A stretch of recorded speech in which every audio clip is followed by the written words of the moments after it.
Wasawirhum fil amri minkum. Sekarang tahun 2022, berarti sudah berapa tahun Pak? 22 tahun pemerintah masih pakai alasan yang sama. Mereka menjabat itu untuk melakukan yang namanya perbaikan Pak. Berarti selama 22 tahun ini tidak ada perbaikan signifikan dari pemerintah yang menjabat. Baik yang dulunya mereka itu jadi oposisi, ya kan?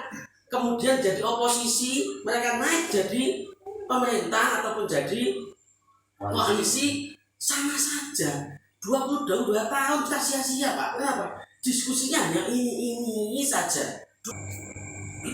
Assalamualaikum warahmatullahi wabarakatuh. Waalaikumsalam warahmatullahi wabarakatuh. Bertemu kembali dalam suasana yang lebih rileks dan suasana yang lebih menyenangkan. Masih bersama sahabat-sahabat Wisnu di acara Wisnu ngobrol bareng sahabat-sahabat Wisnu PAC Serono. Dalam pertemuan kita pada malam hari ini, kita akan membahas topik yang sangat hangat, yang masih begitu hangat di tengah-tengah masyarakat, yakni tentang kenaikan BBM. Kita tahu pada hari Sabtu kemarin tanggal 3 September tahun 2022, pemerintah telah mengumumkan dan menetapkan kenaikan harga BBM. Kita tahu Pertalite yang awalnya 7.650.000 per liter naik secara signifikan berkisar 30% menjadi 10.000 per liter. Kemudian Pertamax juga sama, dari harga semula 12.500 per liter sekarang menjadi 16.000 per liter, sekitar 28, sekian persen kenaikannya.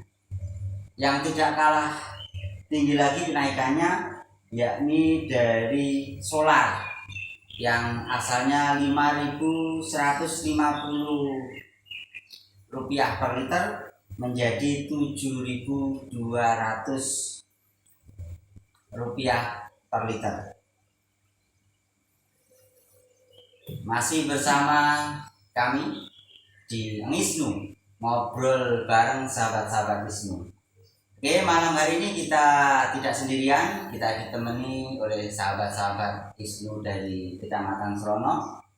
Kami perkenalkan satu persatu. Dari sebelah kanan saya yang paling ujung, Ketua PAC Wisnu Serono, yaitu sahabat Samsudin. Selamat malam. Selamat malam. Sehat ya? Alhamdulillah. Alhamdulillah. Kemudian yang kedua dari sahabat Ali, selaku Kabid Bidang Riset dan Pendidikan. Selamat malam sahabat Ali. Selamat malam Pak. Selamat malam. Sehat ya? Alhamdulillah. Alhamdulillah. Kemudian juga kita akan ditemani oleh sahabat dari Kabid Kewirausahaan dan Entrepreneur, yakni sahabat Harun. Selamat malam sahabat Harun. Malam. Apa kabar ya? Baik ya? Alhamdulillah.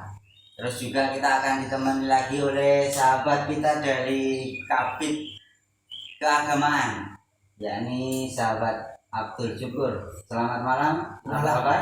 Alhamdulillah sehat. Baik ya. Dan dari sebelah kanan saya ini ya, sahabat saya dari mulai kecil sampai sekarang ya, bertemu kembali di Wisnu ini, sahabat Saikoni ya, selaku wakil ketua PAC Wisnu Serono. Selamat malam sahabat. Malam. Sehat ya? Sehat. Alhamdulillah. Masih bersama kami dalam Wisnu ngobrol seputar apapun itu bersama sahabat-sahabat Wisnu PAC Serono. Oke, mengikat waktu dari beberapa fenomena atau dari dampak yang ditimbulkan oleh kenaikan bahan bakar minyak. Tentunya kalau kita kaji ini akan berdampak kepada yang lain-lain, semuanya akan berdampak terhadap kenaikan harga BBM. Maka dari itu kita sebagai generasi muda NU yang tergabung dalam ISNU mencoba untuk mengkajinya dengan kajian yang cukup gayeng, dengan ngopi bersama dan ngobrol bersama. Yang pertama, kami persilakan dari sahabat Saifoni untuk memberikan tanggapan opening sebelum nanti kita ngobrol lebih lanjut lagi tentang dampak kenaikan daripada BBM. Menurut kajian dan kacamata jenengan selaku masyarakat yang ada di bawah, itu seperti apa dampak yang ditimbulkan dari kenaikan BBM? Monggo. Baik, terima kasih moderator atas waktunya. Ini saya sebagai rakyat biasa, ini sangatlah berdampak, apalagi sebagai karyawan swasta ataupun guru swasta yang beberapa bulan belum dicairkan, mungkin dari BBM belum ada jobnya. Nah, ini amat susah sekali, sehingga ketika ini itu belum cair dan lain-lain, ini sangat berdampak karena juga beras-beras mahal sekarang, naik semua seperti itu, sehingga kita juga kesulitan seperti itu. Terima kasih. Oke, ya, Pak Aziz. Jadi ini curhatan dari sahabat Saifoni yang mewakili dari mungkin dari masyarakat yang berada di bawah. Ternyata dampaknya itu berpengaruh terhadap perekonomian. Intinya berdampak pada dapur masyarakat kecil. Oke, selanjutnya ini dari sahabat yang palingan, dari sahabat Harun, karena yang paling dekat dampaknya itu dalam bidang ekonomi tentunya, ya, karena kenaikan BBM akan berdampak terhadap kegiatan ekonomi yang ada di Indonesia tentunya. Ini dari menurut Mas Harun atau menurut sahabat Harun, dari kajian-kajian yang sudah dilakukan kemarin itu menemukan hal seperti apa dari dampak yang ditimbulkan oleh kenaikan BBM. Monggo kajiannya disampaikan. Ya, terima kasih untuk sahabat Buddha ya. Selanjutnya itu begini. Dalam dunia wirausaha maupun UMKM, kenaikan BBM itu sudah lumrah sekali, sangat berpengaruh. Sejak zaman presiden pertama hingga presiden terakhir yang sekarang ini, yang presiden keberapa berarti? Ketujuh ya. Ya, dari Hokkaido ketujuh ini bahwasanya sangat pengaruh sekali untuk dunia wirausaha. Kenapa? Pasti nanti berpengaruh pada naiknya harga-harga barang yang ada. Yang namanya BBM naik, anggaran distribusi naik, pasti nanti harga-harga bahan pokok semuanya ikut naik. Belum pernah ada kejadian BBM naik, beras harganya turun, Pak. Belum ada. Ya kan? Minyak goreng turun karena BBM naik, nggak ada, Pak. Nah, makanya ini sangat berpengaruh sekali pada kami sebagai pengusaha-pengusaha yang ada, sehingga HPP barang jadi naik, yang dulunya kita bisa dapat untung itu umpamanya di angka 20%, akhirnya menjadi untung cuma 10%, itu juga sangat mempengaruhi di distribusi semuanya. Nah, sedangkan BBM naik itu nanti pasti yang namanya karyawan juga akan menuntut gaji untuk naik, Pak. Nah, kita udah untung tipis, akhirnya naik juga semuanya. Itu juga susah sekali bagi kami yang pengusaha, terutama UMKM atau pengusaha-pengusaha yang masih baru di bawah, baru mulai sudah mati lagi, Pak. Apalagi hari ini kita ini baru bangkit dari COVID, ya kan? Kita pengen pulih dengan cepat, ya kan? Nyatanya banyak yang mati lagi akhirnya karena kondisi ini. Tapi rakyat Indonesia sudah sangat cerdas. Saya mengakui rakyat Indonesia cerdas sekali. Buktinya apa? BBM naik, mereka tetap survive, Pak. Tetap berusaha untuk survive. Makanya ini yang tidak cerdas siapa? Nanti bisa dianalisa sendiri. Jadi BBM naik ini sangat melukai karena proses lamanya terjadi, informasi yang muncul terjadi selama ini, bahkan kita tarik dari awal hingga sampai sekarang itu bagaimana BBM naik ini sangat mencederai akal kita. Jadi, Terima kasih. ya, siap. Kita lanjutkan nanti dari paparan yang disampaikan oleh sahabat Harun ini ke sahabat syukur ya, dari sahabat syukur, dari yang disampaikan oleh sahabat Harun dari sisi UMKM, dari sisi ekonomi, penggiat bidang-bidang usaha, terus dari mewakili masyarakat kecil juga mengatakan bahwa BBM ini sangat berdampak sekali ya, baik dari rumah tangga maupun dari usaha bisnis. Nah, ini sahabat syukur menganalisis atau mempunyai gambaran seperti apa? Kenapa kok pemerintah ya melihat kondisi rakyat seperti itu setelah adanya COVID, kemudian kok tiba-tiba membuat kebijakan BBM naik, dan naiknya itu rata-rata berkisar 30%. Itu kan cukup signifikan juga. Ini monggo, ini mungkin dari analisis Bapak Syukur atau sahabat Syukur dari sisi agama ini bagaimana? Ya, terima kasih waktunya Pak sahabat kita. Kalau saya analisis mungkin dari pihak pemerintah itu juga sudah memikirkan di sisi agama. Menurut saya pemerintah itu harus menimbang mengukur mafsadah dan maslahahnya. Kalau lebih mafsadah, pemerintah harus memperhentikan. Itu kalau banyak mafsadahnya. Tapi kalau banyak masalahnya, ditranslate biar nanti sahabat-sahabatnya di rumah juga tahu. Translate kalau nah, sip. Oke, nanti.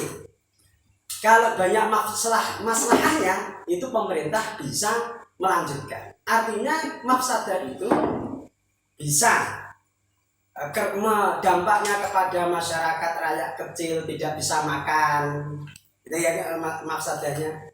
Atau bisa nanti kalau BBM tidak dinaikkan, bisanya hutang negara masih akan muncul banyak lagi, bisa jual pulau. Nah itu kan mafsadah.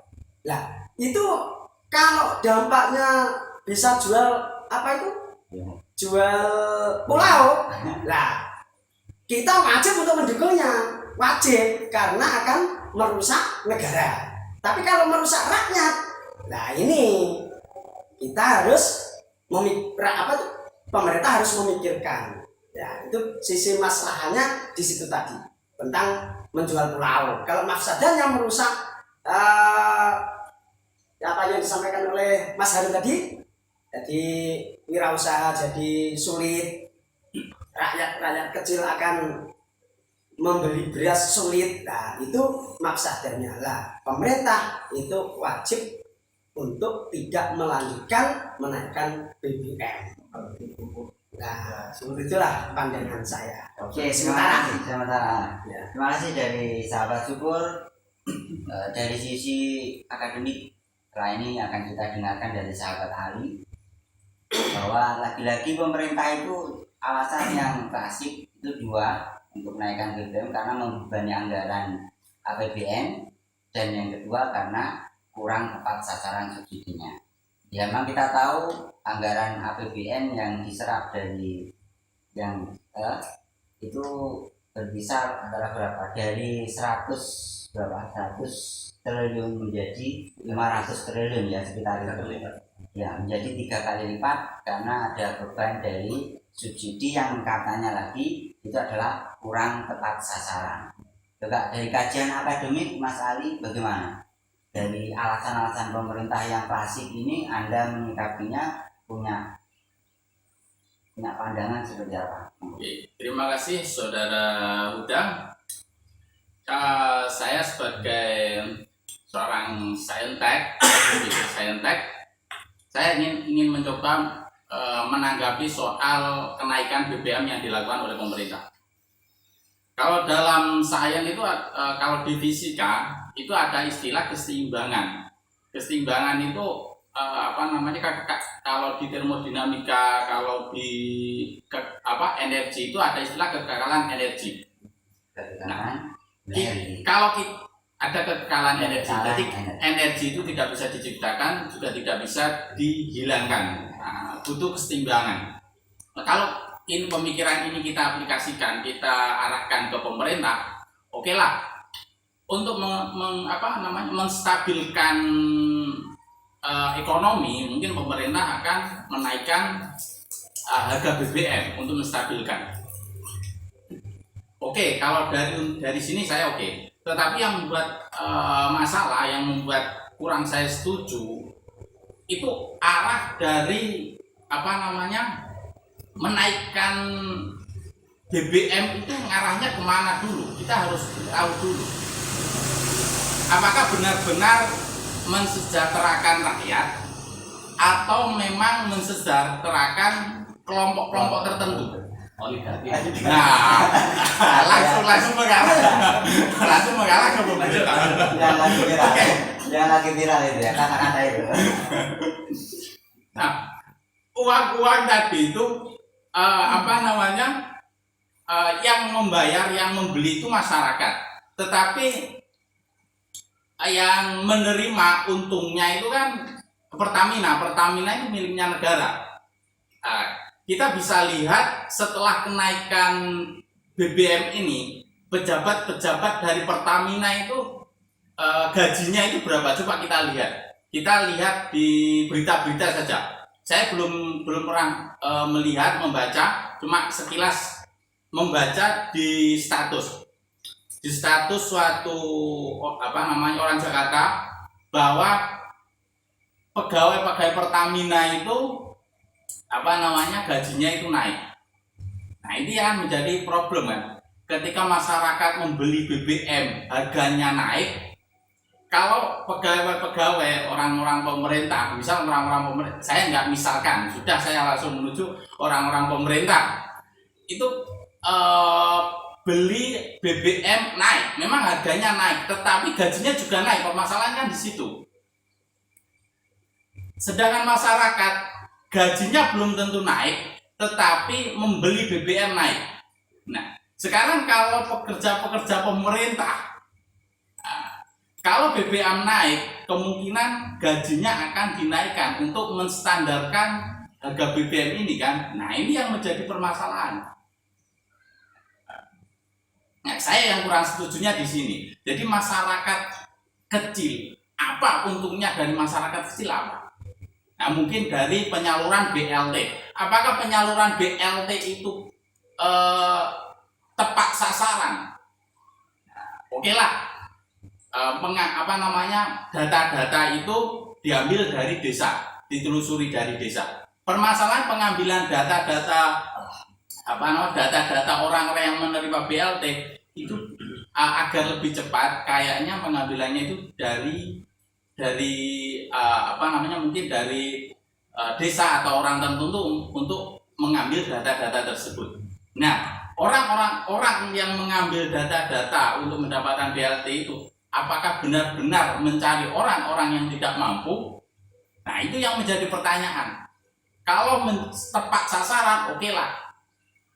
Nah, tapi permasalahannya yang mencari orang-orang yang mendapatkan BLT ini mungkin diambil dari keluarganya. Nah, itu sudah tanda tanya sudah. Berarti memperkayakan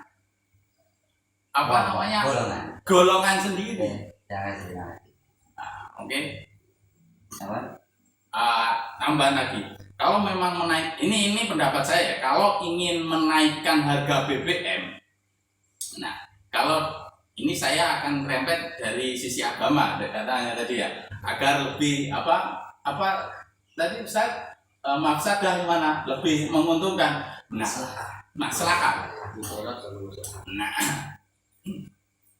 kalau dilihat dari dari sisi agama, saya bukan Ustaz, saya cuma mencoba mengarah ke situ.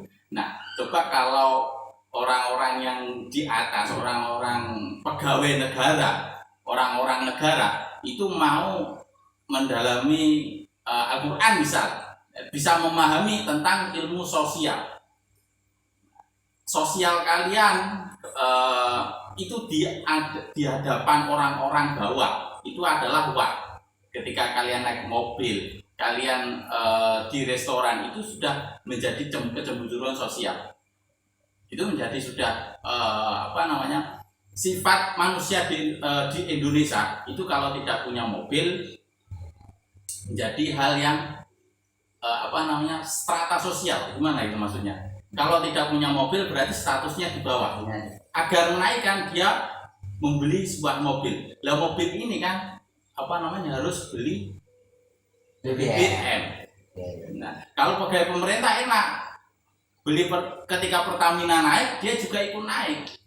Nah, termasuk PNS berarti. Saya nggak ngarah ke situ. Ketika kan masuk.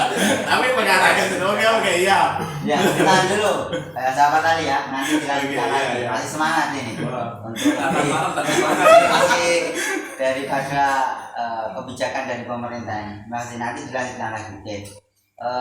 Kita tahu bahwa fenomena kenaikan BBM ini tidak lepas dari yang namanya perpolitikan. Ya, tentu ada politik di situ, ada sesuatu di situ. Ini tolong dari sahabat Samsudin ini untuk menganalisis atau menganalisa atau mengkaji seperti apa sih kenapa kok pemerintah sampai menaikkan BBM dari kacamata perpolitikan yang ada di Indonesia, apalagi menjelang pemilu dan lain sebagainya. Tentu akan ada banyak sekali kajian-kajian dan banyak sekali yang bisa ditelusuri di situ. Monggo, sahabat Samsudin. Assalamualaikum warahmatullahi wabarakatuh. Waalaikumsalam warahmatullahi wabarakatuh. Sahabat-sahabat Ustaz dan rekan, langsung saja. Memang dari awal berita ini mau muncul, masih belum muncul, masih mau muncul itu sudah memang cukup gaduh ya. Sampai kita ada yang mengatakan kena prank, kita malam-malam itu setiap lewat pom pasti penuh. Tanggal 1 nggak salah. Ternyata bisnisnya nggak jadi naik ya. Akhirnya ada yang gembira atau seperti apa, sampai akhirnya ada kabar mendadak rapat terbatas tiba-tiba jam 3 sore mungkin ya. Setelah itu sudah ada jangka. Setengah tiga. Tanggal 3 bulan September. Dari situ semuanya sudah langsung tanggap kira-kira apa yang akan terjadi seperti itu, dan hal itu ternyata memang berjalan sampai sekarang ya. Kalau menurut pandangan kami, Pak Bidang, kami melihat ada 4 hal yang mana 4 hal ini memang sudah jadi rujukan dan termasuk sebagian bisa dikatakan. Yang pertama, kita pahami bahwa pemerintah pasti punya alasan, nggak mungkin nggak punya alasan. Seperti disampaikan oleh Kang Bida tadi, yang dasar tidak mulai dari subsidi bengkak dan lain-lain itu pasti ada alasan. Yang kedua itu adalah skema bansos yang menjadi perhatian sekarang cukup ramai ya. Artinya pemerintah punya alasan setelah itu mengeluarkan jurus andalan yaitu skema bansos. Dan saja bansos ini bisa terima apa tidak, ini yang sekarang jadi cukup viral. Yang ketiga, dengan adanya kenaikan BBM meskipun ada bansos, namun tidak akan menutup kemungkinan terjadinya inflasi. Bahkan per hari ini kita sebagai kultural orang yang ada di desa merasakan harga komoditi termasuk beras itu sudah mulai naik ya. Per naiknya BBM. Berapa persen? Ya kalau persentasenya anggap saja misalkan salah satu merek itu mungkin per kilonya dulu 50, per 5 kilo ya 55, sekarang bisa jadi 58 atau 59. Kalau di wilayah toko sekitar mungkin bisa dilihat. Ini kan masih jam awal 10 inflasinya. Ya, itu masih satu komoditi, belum kalau digabung telur dan lain-lain kan juga cukup. Cabai dan lain-lain ini masih satu komoditi ya. Nah, dari inflasi ini mengakibatkan tergerusnya daya beli ya. Otomatis sudah. Ya. Hukum itu sudah saling beriringan. Yang keempat yaitu menjadi pertanyaan apa yang akan kita lakukan. Artinya dari 4 ini nanti akan bisa kita kupas. Kami meyakini bahwa apapun alasan yang nanti diberikan oleh narasumber yang lain tidak akan lepas dari 4 ini. Satu dari alasan pemerintah, yang kedua skema bansos, yang ketiga inflasi dan tergerusnya daya beli masyarakat, yang keempat yaitu rujukan apa yang akan dilakukan oleh masyarakat. Apakah akan hidupnya berakhir atau mungkin bisa berlanjut dengan cara yang seperti apa ini nanti, sehingga kita menjadikan kesimpulan apa yang perlu kita lakukan. Oke, terima kasih. Oke, terima kasih. Ini sudah langsung merujuk kepada apa yang ingin kita obrolkan ya. Siap. Yang terakhir itu tadi poinnya ya, bagaimana kita menyikapi terhadap kenaikan harga BBM ini. Jangan kemana, masih di Isnu, ngobrol bareng bersama sahabat-sahabat Isnu PAC Serono. Oke, langsung ke sahabat Harun ini. Saya tertarik pada sahabat Harun karena selaku UMKM yang tentunya dampaknya itu yang paling berasa nih. Nah, tadi sudah menyampaikan berbangga atau berempati ya tadi bahasanya terhadap UMKM yang di desa yang ternyata masih survive. Nah, ini kan berarti ada sesuatu di situ.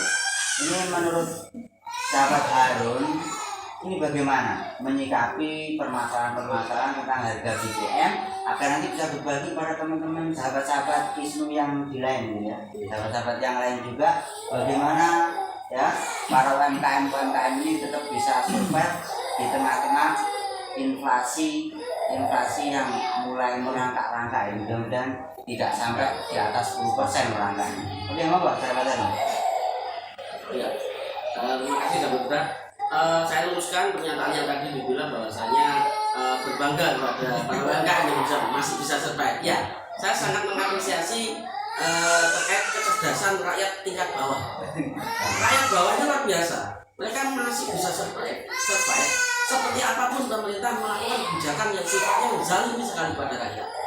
Jadi mereka tetap bisa survive sampai sekarang, masih naik seperti apapun, mereka tetap berjuang untuk hidup keluarga mereka. Ini saya luar biasa mengapresiasi. Saya terima kasih pada semua teman-teman UMKM di Indonesia yang masih bisa survive. Saya doakan semoga tetap bisa survive seperti apapun keputusan pemerintah. Tapi kita sebagai pengusaha juga tetap harus berjuang. Untuk apa? Yang namanya rakyat itu adalah penggawanya Indonesia. Rakyat itu ya kita juragannya Pak. Artinya kita yang benar-benar menang, Menikmati lah ya. menikmati dari hasil yang kebijakan-kebijakannya harusnya kebijakan berpihak pada rakyat. Nah, makanya banyak sekali yang saya garis bawahi. Salah satunya adalah tadi yang dibilang sama Pak Huda tadi bahwasanya ada dua sebab pemerintah menaikkan harga BBM. Isu yang sering muncul. Isu yang muncul atau memang itu alasan pemerintah. Jadi di mana perwakilan pemerintah selalu ngomong ada dua sebab itu. Yang pertama apa? Sangat membebani, takutnya APBN jebol, begitu ya? Yang namanya jebol itu ya berarti nggak ada anggaran, ya kan? Nah, kalau nggak ada anggaran, kenapa rakyat masih dinina-bobokkan dengan yang namanya bantalan-bantalan sosial yang ada? Begitu kan ya? Jadi ini seakan-akan bahasanya begini, ya sudah naikkan tinggi, tapi sebagian orang jadi kan tak kayak hiburan ini, tak kasih BLT, tak kasih ini. Seperti itu ini kesannya seperti mengingat-bobokkan rakyat. Padahal kalau kita melihat awal-awal kenaikan itu, kalau dibilang Pak Samsudin tadi ada bahasanya kita kena prank. Bahkan ada kepala negara yang bilang kepala negaranya dulu bilang nggak jadi naik. Nyatanya tiba-tiba iya, kalau hari raya kita dapat keperluan seneng Pak, puasanya bisa dibatalkan. Tapi kalau tiba-tiba BBM naik keperluan, kita juga keperluan Pak. Naik, yang lain ikut naik. Nah, makanya jadi terkesan ada nina-bobokan untuk rakyat, sehingga ada nanti pas jumlahnya nggak apa-apa, saya tetap dapat BLT ya, kan gitu. Nah, yang kedua sebabnya adalah tidak tepat sasaran terkait bantuan sosial atau subsidi ataupun bantuan atau BLT yang turun ke bawah, tidak tepat sasaran, atau subsidi BBM ya, yang tidak tepat sasaran. Nah, tidak tepat sasaran ini kalau saya garis bawahi dari sejak eranya tahun 2000 itu, saya bacanya di eranya Kiai Haji Abdurrahman Wahid masih menjabat saat itu, sama ketika naik BBM-nya dari 6 presiden yang sebelumnya sama, alasan tetap dua itu Pak, ya kan? Jadi takut APBN jebol, yang kedua terus kemudian subsidi yang kurang tepat sasaran, karena BBM itu banyak dinikmati oleh golongan-golongan menengah ke atas. Itu sejak tahun 2000. Sekarang tahun 2022, berarti sudah berapa tahun Pak? 22 tahun pemerintah masih pakai alasan yang sama. Mereka menjabat itu untuk melakukan yang namanya perbaikan Pak. Berarti selama 22 tahun ini tidak ada perbaikan signifikan dari pemerintah yang menjabat, baik yang dulunya mereka itu jadi oposisi, ya kan? Kemudian jadi oposisi, mereka naik jadi pemerintah ataupun jadi koalisi, sama saja. 22 tahun kita sia-sia, Pak. Kenapa? Diskusinya hanya ini saja. 2 hal itu yang utama. Itu kan ya? Iya. Berarti Indonesia ini butuh maju, Pak. Artinya apa? Selama 22 tahun pemerintah tidak melakukan perbaikan sama sekali. Itu. Makanya ya diskusi ini semoga didengar sama pemerintah yang ada yang merasa menjadi pemerintah, itu wajibnya mendengar, minimal upgrade ilmu lah, upgrade diri lah, tahu dirinya apa. Oh iya, saya ini kurang belajar, saya ini kurang belajar. Kenapa? Karena 22 tahun ya, karena 22 tahun yang jadi pemerintah mengemban amanah itu tidak ada perubahan sama sekali. Saya sebagai rakyat yang di UMKM dia merasa kecewa sekali. Terima kasih dari Mau nambah sahabat. ini. Saya mau ini apa Kalau tadi masyarakat aduh katanya apa namanya survive-nya. Kalau menurut saya itu bukan survive. Tetapi nggak berani nggak bisa mengutarakan undang-undangnya. Kalau petani itu misal harga BBM itu naik, itu bukannya dia survive, tetapi mau menyampaikan itu nggak bisa pakai HP. Tapi beda kalau sama guru misal, kalau dia mau protes dia WA, Facebook, upload lah yang teknologi yang megang HP itu bisa upload bisa rame. Kalau petani itu bukan survive, itu terpaksa karena bahagia karena tidak bisa upload di WA, Facebook dan yang lainnya. Oke, terima kasih sahabat tadi ya, menanggapi masalah survive tadi ya, ada sedikit pilihan dari sahabat tadi tentang survive. Oke, ini dari sahabat saya Koni, saya juga ingin melihat menggali lebih dalam ya, bagaimana kiat-kiat ya, mungkin bisa berbagi ilmu atau berbagi trik saran bagaimana rakyat kecil ini menghadapi kenaikan BBM. Kalau tadi dari UMKM Mas Harun itu sudah menyercawis bahwa tidak memihak sama UMKM dan rakyat kecil gas. Nah, dan ketidakperpihakan itu tentunya dampaknya tadi sudah disampaikan. Ini mungkin punya kiat-kiat atau punya trik-trik untuk menghadapi persoalan ini. Alhamdulillah masih diberi waktu kami sebagai rakyat kecil usul kepada pemerintah. Yang pertama yaitu ya mau naikkan BBM ya silakan naikkan berapapun, 5.000, 10.000. Yang penting rakyat bisa beli selesai. Seperti itu.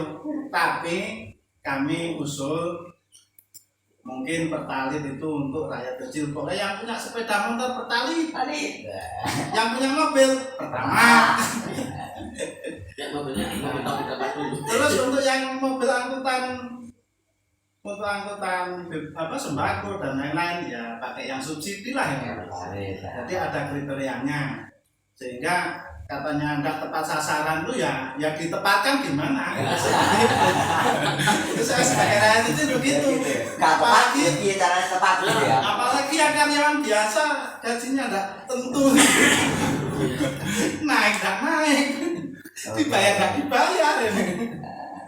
Seperti itu. Terima kasih, sedikit saja. Oke, terima kasih. Sedikit tambahan dulu. Setidaknya rakyat bisa merasa membayar pajak itu ada gunanya. Jadi pemerintah lebih pintar. Oke, terima kasih sahabat. Oke, bentar ya. Oke, masih bersama kami di Ngisnu, ngobrol bareng bersama sahabat-sahabat Ngisnu PAJ Serono. Sungguh berwarna sekali obrolan kita pada malam hari ini ya.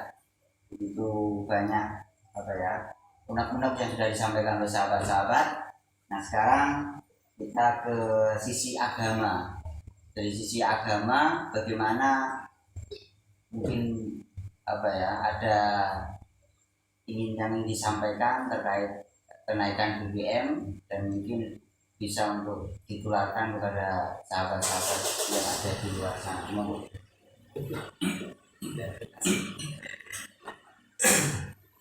Kalau dari pandangan saya sisi agama, kalau memang sebenarnya pemerintah itu ya harus, kalau memang berpegangan teguh dengan demokrasi, seakan-akan kalau bahasanya itu kan ada yang dari legislatif itu diajak musyawarah, ada yang apa itu Melayu nggak mau kan gitu ya. Sebenarnya harus demokrasi, artinya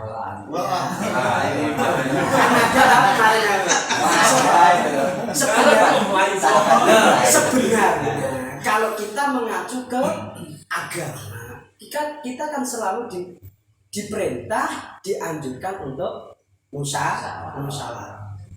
Wasyawirhum fil amri minkum. Jika ada permasalahan di setiap apapun, baik itu di organisasi apapun, di lembaga apapun, kita harus musyawarah.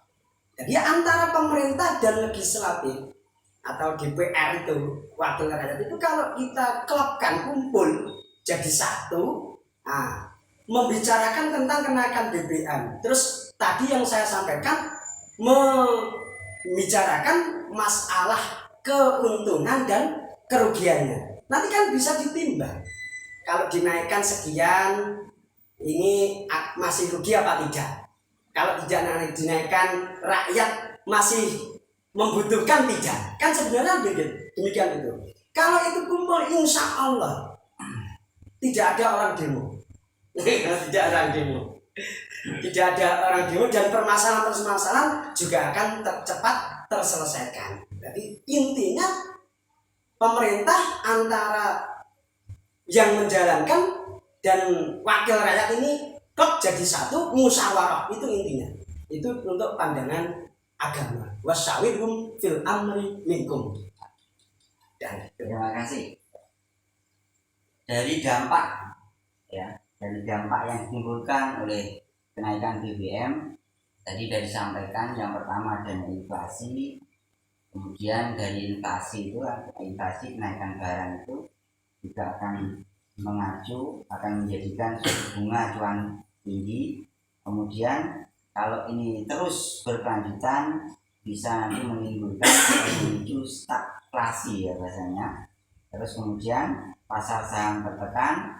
Terus yang tidak kalah penting, dampak daripada kenaikan BBM adalah tarif angkutan yang naik. Kalau tarif angkutan naik, otomatis juga akan berpengaruh terhadap perekonomian yang lain.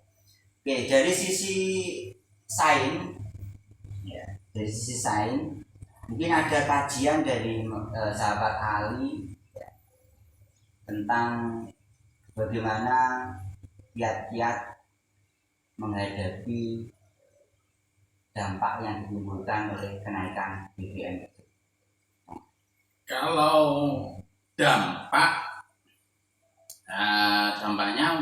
memang membuat dampaknya yang membuat susah untuk masyarakat kecil sebenarnya, itu saja sebenarnya. Tapi kalau ingin mencari solusi, ini dari pandangan saya bagaimana untuk menyelesaikan permasalahan ini. Sebenarnya kalau menaikkan harga BBM itu barang-barang juga naik. Bisa saja terjadi penurunan harga mata uang Indonesia. Nilai mata uang Indonesia itu bisa berakibat seperti itu. Dulu saja Rp50 sudah dapat jajan lumayan. Tapi kalau sekarang Rp50 nggak ada artinya. Nah, seperti itu ya. Terus lanjut ya ke ke permasalahan lagi. Terus ada lagi, ini pemikiran saya juga sih. Mungkin saja untuk pencarian dana-dana dari suatu kelompok misal, untuk mencari dana, kalau korupsi otomatis mungkin terkena KPK misal. Nah, untuk mengatasi kelompok ini, untuk mendanai suatu kelompok ini bisa saja memanipulasi data-data penerima BLT ini. Ini hanya pemikiran saya. Nah, ini tambahan saja. Oke, kalau untuk membuat suatu solusi ini pendapat saya. Saya ngambil cuplikan dari Ustadz Syukur. Ustadz Syukur. Nah, kalau ingin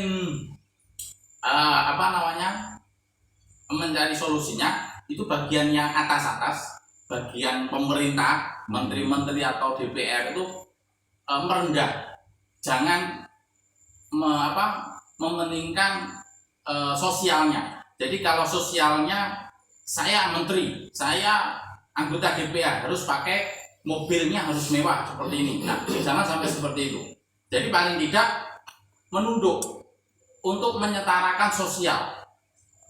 Jadi tidak bermewah-mewah.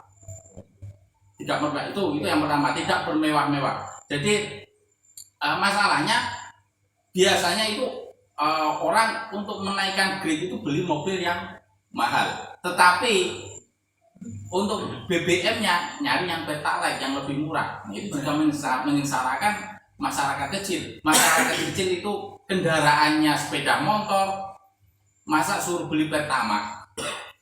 Nah, kalau Pertalite-nya sudah diambil pemerintah, misal diambil anggota-anggota DPR atau yang lain, nanti masyarakatnya kan kehabisan Pertalite, akhirnya beli Pertamax. Kan ya kasihan kan istilahnya. Itu yang pertama. Untuk menyelesaikan masalah yang kedua, buat ini pemikiran saya, buat kendaraan umum. Enggak, bukan. Kendaraan umum seperti Transjakarta, kalau di Jogja juga ada. Nah, gratis. enggak, ya mungkin boleh gratis lah. Saya malah setuju kalau gratis. BBM memang dinaikkan.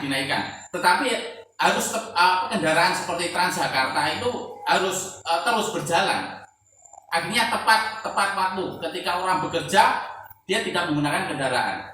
Semisal anggota DPR daerah itu kalau mau kerja, ya harus naik itu. Jadi tidak pemborosan BBM. Biar tidak dikatakan tidak tepat sasaran BBM-nya. Ya. Terus ada permasalahan, ada yang ketinggalan ini. Semakin kita menggunakan banyak BBM itu sebenarnya sangat berbahaya untuk lingkungan.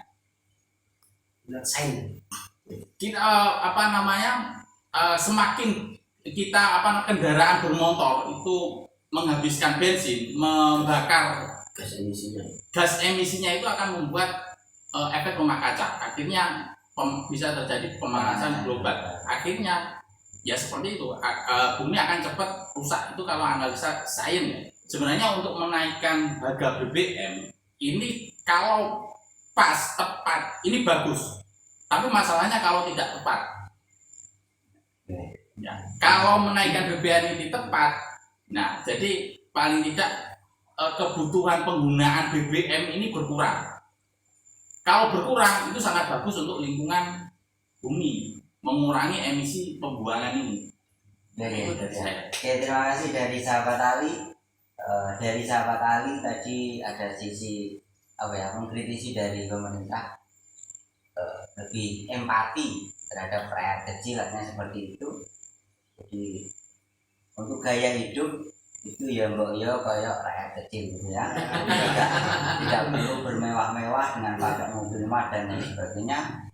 Terus dari sisi ekonomi juga tadi itu sungguh sangat menyengsarakan bagi pelaku UMKM yang sampai menjerit-jerit tadi dalam dada Mas Harun ya. Nah, ini kalau dikaji dari sisi perpolitikan yang ada, ini tuh saya tertarik dari Mas Ali tadi. Itu ada gas emisi yang berbahaya untuk lingkungan. Ya, apakah juga ini mungkin ada arah-arah dari pemerintah ini mau mengalihkan dari bahan bakar minyak ke transportasi listrik? Coba dari kajian Mas Samsudin ini menanggapi atau fenomena seperti ini menangkapnya seperti apa? Kalau yang kami tangkap gini ya, adanya alasan pemerintah tadi, skema bansos dan adanya inflasi atau tergerusnya daya beli, itu pasti berdampak. Pasti sangat berdampak, makanya sekarang banyak orang yang dikatakan menyampaikan aspirasinya seperti itu. Termasuk seperti yang disampaikan oleh sahabat Ali, sahabat Harun, itu adalah hal-hal yang wajar, sangat wajar sekali. Namun yang kami pahami bahwa negara atau pemerintah Indonesia pun juga cukup real juga menyikapi hal itu. Dalam menyikapi yang kami sampaikan tadi, bahwa hal ini tidak hanya terjadi pada forum-forum yang biasa kita lihat di portal komen maupun di media sosial, namun adanya demo mulai dari buruh, mahasiswa itu juga mencoba untuk mengkontrol. Artinya begini, dampak dari kenaikan BBM itu sangat terasa oleh masyarakat, sehingga masyarakat akhirnya bereaksi, kan gitu loh. Sekarang rasanya kan ada ya, akan bereaksi. Nah, tinggal yang jadi kekuatan ini nanti adalah reaksi ini dilihat apa tidak oleh pemerintah. Contohnya adalah kalau memang ini dilihat nanti pasti ada penurunan, meskipun itu kami yakin nggak akan 100%, entah itu 50% atau berapa, atau memang rencana ini tetap lanjut. Secara politik, sosial politik ya, sebagai kita makhluk sosial dan secara kepentingan politikan adalah pemerintah juga mewadahi hal itu,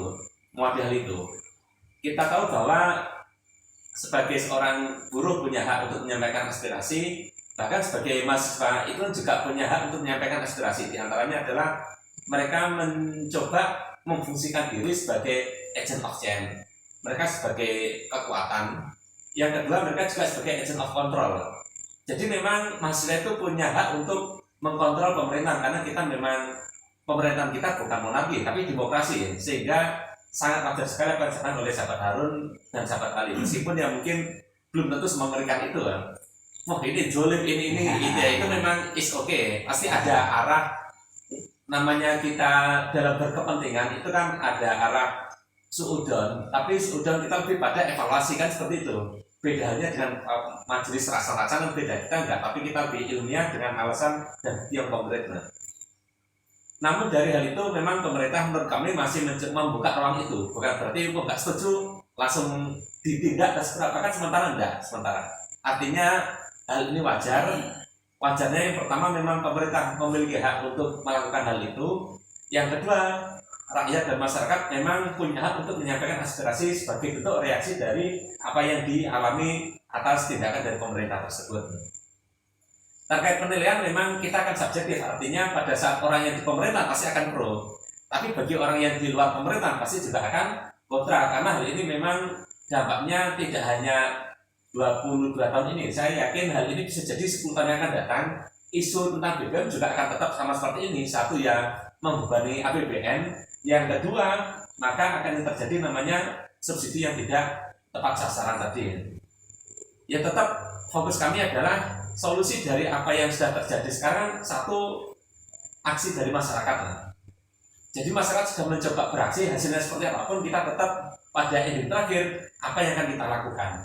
Karena walaupun dan bagaimanapun yang sedang terjadi sekarang, mau tidak mau besok pagi itu matahari tetap terbit dari timur. Kita menerima ya tetap seperti itu, kita tidak menerima tetap seperti itu. Pada saat matahari memang terbit dari timur. Namun ikhtiar itu tetap dijaga, ya tentunya kita juga berharap memang harganya bisa turun. Harganya bisa turun. Secara kalkulasi apakah ini merugikan? Ya memang bagi pelaku usaha. Kalau kita melihat dari segi sen, misal pemasukan kita per bulan adalah 2 juta, kita buat 2 juta sebagai masyarakat desa.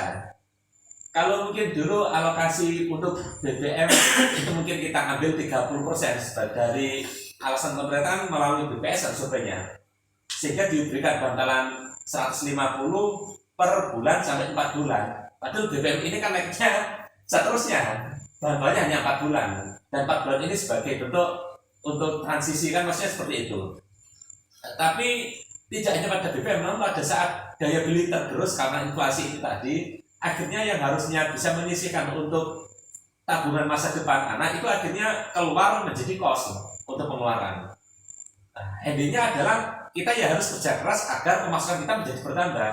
yang awalnya kita menjual barang tadi kata sahabat wirausahanya 1.000 atau 5.000 pasti akan menjadi naik, dan inflasi ini akan naik, dan ini akan berdampak pada penurunan mata nilai uang yang tadi dikatakan oleh sahabat Ali ya.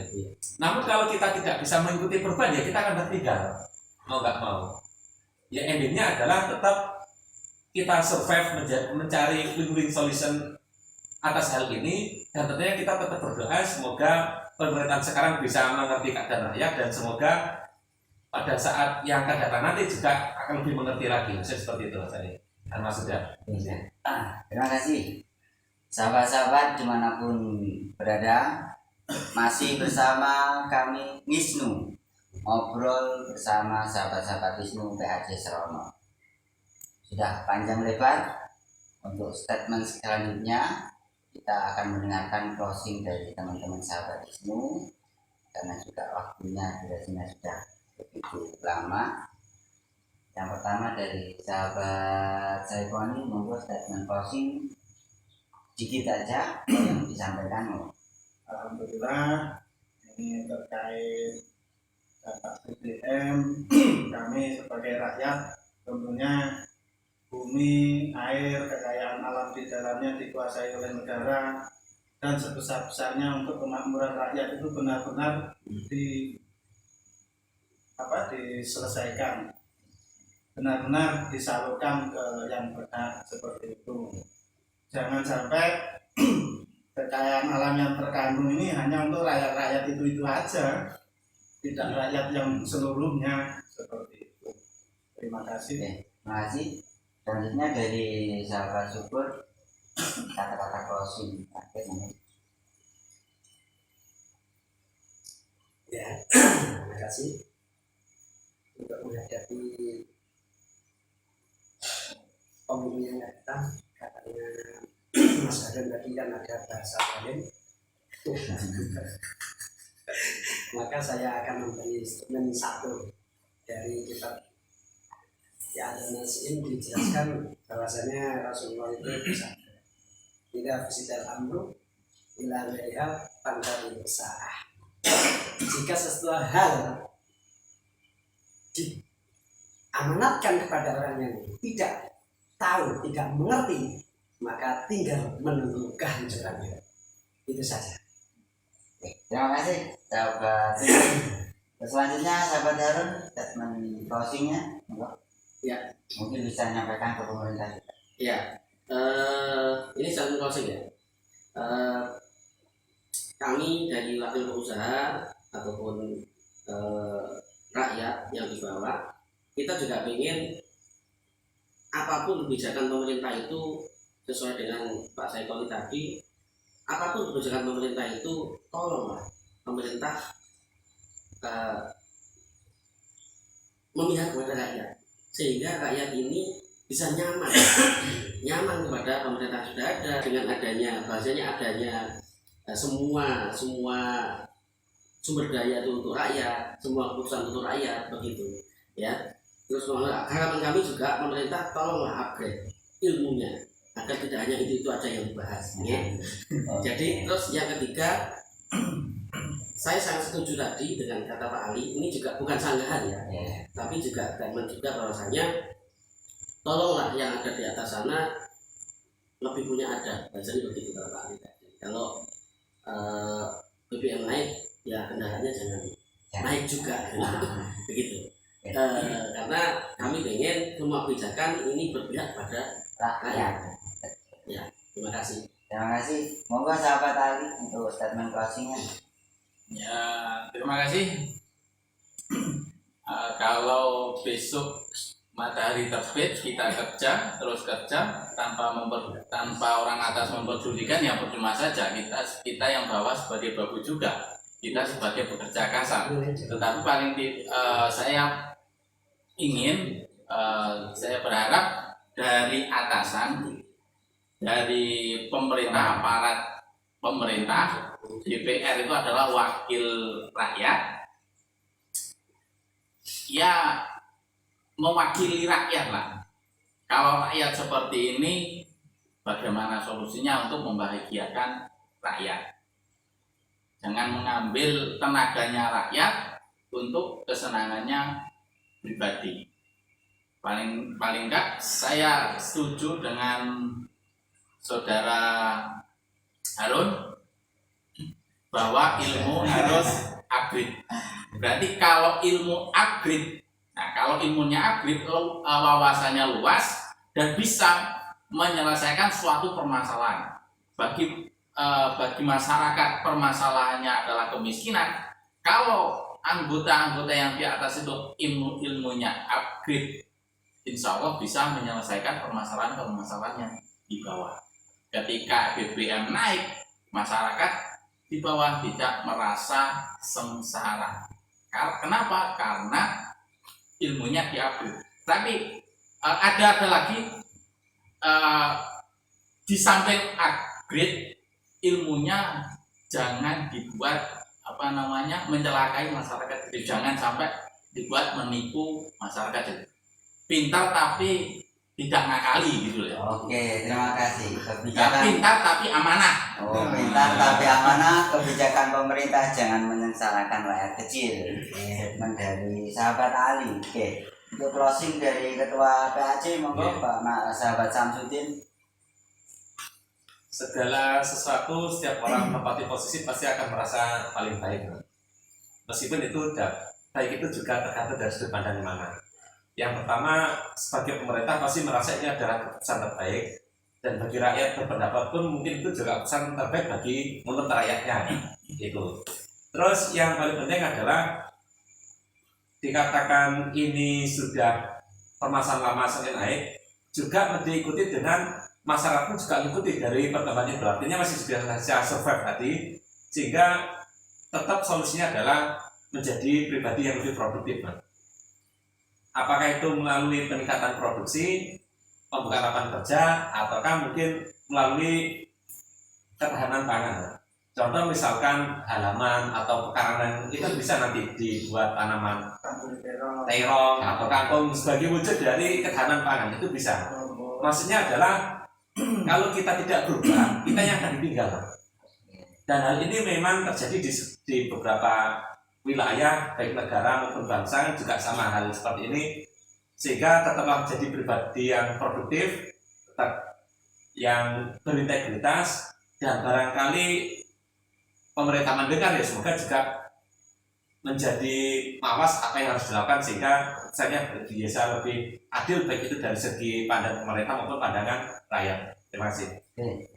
Terima kasih. Demikian tadi masih bersama Isnu, ngobrol bersama sahabat-sahabat Isnu PAC Serono.